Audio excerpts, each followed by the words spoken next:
Ethan, a few episodes ago, we had a conversation around your new Meta glasses, and you did the unboxing. You did the sexy modeling of them for us, which is going to be forever burned into my brain. And there we go. There we go. You're holding them up to the camera. But I'm curious. You said you were going to report back. We discussed some use cases and some potential use cases, but you were going to report back when you had your first really big clear experience of these work and these looking good. These provide real value rather than just novelty. And you Yeah. mentioned one to me off air, and I want us to dive into it because I thought it was a goodie. Yeah. So on that last episode, I had just unboxed them and I was a little bit skeptical about how much of a novelty they were versus using them. And they are a bit heavy on the face, which some people may like, some people may dislike. But now that I've had the chance to use them a lot in the world, and in fact, shortly after our last episode where we talked about them, I had a speaking engagement in Mexico, in Monterrey. And I got there and I was wearing the glasses, and a few people at the lunch before my workshop, they were asking me about the glasses. And now this is obviously it's Mexico, Spanish speaking country. They do speak English. I didn't give my workshop in Spanish, so they are bilingual. Most of the EO chapter, all of the EO chapter is pretty bilingual. So, but at this lunch, they were socializing with each other for the majority of the room, except for the few people who were sitting with me, and they would of course speak to me in English. So as I was showing off the feature, I forgot it had this live translate feature. So all you have to do is say, "Hey Meta, turn on live translation." And what happens is as people were speaking Spanish, I could see the words on the glasses in English. So it's like having subtitles in real life, which was amazing.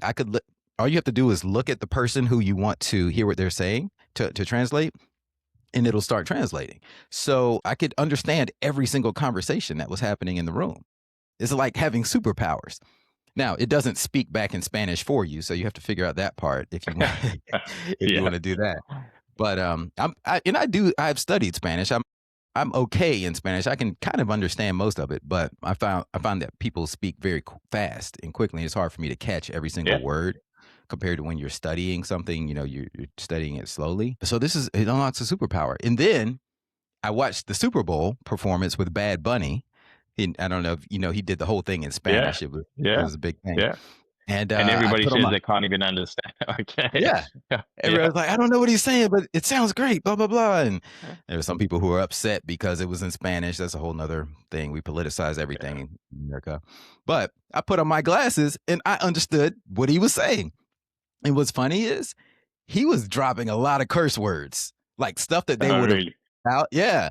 It's stuff they would have bleeped out if it were in English, Yeah. but they didn't know what he was saying. So he was like dropping F bombs and stuff so casually, and it sounded beautiful.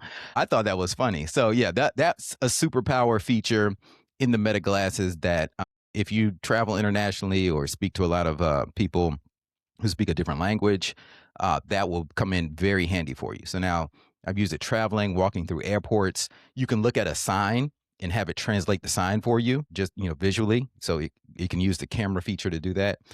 Yeah, I've been to Mexico twice since you and I last talked. One was for that speaking engagement, and then another one was personally for a friend of mine who had a birthday party. It was absolutely amazing. We rented out the whole resort in this very remote place of Mexico called Zihuatanejo, and it was It was like this secluded beach where there was no one else on the beach. I did a post about it. But yeah, being in Mexico twice and traveling and using the glasses, I like being able to take pictures and video hands free, so I don't have to pull out my phone. So like if I'm running or walking and I want to document something, I just do it. I could either use my voice to activate it, or it comes with this wristband that allows you to use hand gestures to take pictures, do video. You can move around in the menu.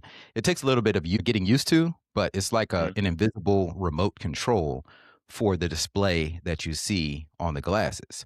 So another way this came up is at a conference. So on our last episode, we were talking about the NSA conference that I just went to. Whenever you have someone giving a presentation on stage, they usually have slides, and you want to take a picture of a slide sometimes. and you have to pull out your phone, zoom in, and take the picture. And often, if the speaker's moving too fast, you might miss the slide. Have you ever experienced that? Yeah. Yeah. So instead, I'm sitting there. I never have to pull out my phone. I'm just sitting there with my glasses on, and I've gotten really good at the gestures now. So you can even zoom in and snap, and all you have to do is just like click your fingers like that. And so I'm sitting there, and I was able to capture this everything I wanted to capture quickly because I didn't have to pull out my phone. So very practical use cases. I think it's a great investment. It's still early. It's still stage one. This is the worst that these smart glasses will ever be. More and more Yeah. brands will come out with them. I heard they're already working. Meta is even already working on the next version of them. So I'm an early adopter on these Meta Ray-Ban displays. But to me, it's worth it because I'm using them for things that give me real ROI. I'm curious, Ethan, and thanks for sharing that. And those are really practical examples. So that's, I mean, I would have been one of the individuals who was arguing, it just seems like a lot of novelty. But what you've described now has certainly changed my mind on that. But what I am curious about is, do you see it as a prop and an extension of your brand? They're pretty good conversation starters for somebody who is in the AI space. So Yeah. has it been helpful from that point of view as well? Oh, for sure. Yeah, yeah. And transparently, probably 50% of my reason for buying them in the first place was for that. It's like, okay, I'm talking about AI, so I need to own AI Yeah. glasses and be out here testing Sure. things. It's the same thing with I'm always testing different models and different AI tools that come out so that I can distill them down and tell people whether or not there are ways to practically use it in your business. And if there are, I give you the clear path forward. So it's a bit of a novelty. Now they are hard for me to demonstrate on others because a few times I've told people like, "Hey, put them on," and once you move them to the other person's head, it doesn't always like sync up the same way because the wristband Mm, is on my arm and my phone is in my pocket. So it's very good at positioning. So it's a little bit tricky, but I was able to show some of the people in Mexico how I was doing the live translation, and it blew people away. I mean, that is a game changer. And I'll give you one more for this episode, one more practical use case that we are going to implement in our business.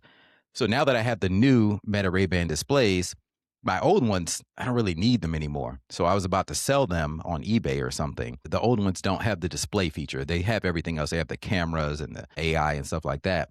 But what we're going to do instead is use them to create training videos for our embroidery companies. So with embroidery, you have to be using both of your hands to like measure the garments and hoop them and put them on the machine. You need both hands. So instead of somebody trying to having someone else hold a phone or trying to set up a tripod where it's aimed down at a table, we'll just have the trainer wear the glasses while he's doing the thing and talking through it. So you're getting this first person point of view. So this would be practical for anyone. Let's say you have a cooking demonstration where you need both of your hands, or you're driving, anything where you need both of your hands and a camera. This is extremely handy to get that first person mm. point of view video that you can then use for training, or if you're putting out content like as an influencer, that's another way you can actually make money from these. Amazing. Ethan, what other products are there that have come out recently that are worth noting? Physical products that are, I mean, there's the Claude Note Pen. I know you've used that, and do you still continue to use that as well? Yep. Yep, for sure. Have that right here in front of me. So the Plaud Note Pen, I wear it as a necklace. These are my two must-haves, especially if I'm going to a Yeah. conference or a meeting. I'm wearing the Plaud necklace. I'm wearing the Meta glasses to capture the information. And then when I get back to my hotel or to my office or home, I take the audio notes that I have from the Plaud. I take the pictures from the Meta, and I take my handwritten notes that I've also wrote down and take all three of those, throw them into AI, and now I have like this study guide that I can constantly refer back to and have a conversation with. It's like it's taking notes on steroids, and it allows you to do it so much faster. I think those two are the only AI powered hardware devices that I'm using right now. But I do think that this will become commonplace, and that we will have wearables, just like we all have. We have Apple watches, smartwatches now. It's going to be very common for us to have more and more AI wearables. Amazing.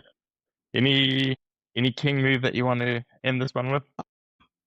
Yeah, I mean, I'm not trying to plug for any particular company, but think about where you could maybe apply some AI hardware into your life. And if it Yeah, will give you a practical ROI, why not make the investment? I mean, this stuff isn't cheap. That the Applaud necklace, I mean, it's not bad. It was like, I think it's like 150, 160. The Meta display glasses are pretty expensive right now. I mean, they're $800. That's not a cheap pair of glasses. yeah, But if you think about it more like a computer, or if you compare the price to like investing in a computer or a piece of hardware that you're actually going to use for productivity, instead of comparing it to the price of glasses, it makes it an easier pill to swallow. But think about, like, don't be scared to jump in, because the faster you jump in, the more of a head start you're going to have on the rest of the world. yeah, yeah. Love it. I think let's leave it right there. I've got nothing to add to that. Thanks for taking us through. Appreciate it, Ethan. Awesome.